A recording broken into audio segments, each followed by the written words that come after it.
ભગવાને ગરુડજીને કીધું કે ગરુડજી જાવ સુદામાને ઝાડ તળે ઉછાવી અને દ્વારકામાં ઝાડ તળે રાખી. ગરુડજી આવ્યા છે. જો ભગવાનને માટે તમે 20 ડગલા ચાલશો ને તો ભગવાન તમારા માટે 20 ગાવ ચાલવા દે. જય હો. આ ગરુડજી આવ્યા સુદામાને ઉઠાવી દ્વારકામાં એક ઝાડ તળે સુડાવી દીધા. સુદામા મૂર્છામાંથી જાગૃત થયા. મોટી નગરી દેખાણી. સુદામાને એમ થયું આ કયું નગર છે? લોકોને પૂછવા લાગ્યા કે આ કયું નગર? બધા કે દ્વારકા. સુદામાને એમ થયું કે સવારે નીકળ્યો ઘડીકમાં દ્વારકા પહોંચી ગયો. લોકો તો એમ કહે છે કે દ્વારકા પહોંચતા 15 દિવસ થાય, હું ઘડીકમાં પહોંચી ગયો. પણ સુદામાને ખબર નથી કે સુદામાને ગરુડજી ઉઠાવી લાગ્યો.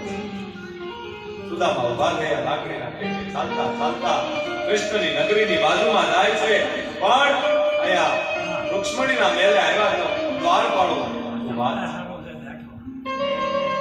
સુદામા કહે કે મારે કૃષ્ણને મહેલ જોવો છે, મળવું છે. કોણ? કે દ્વારકાના માલિક.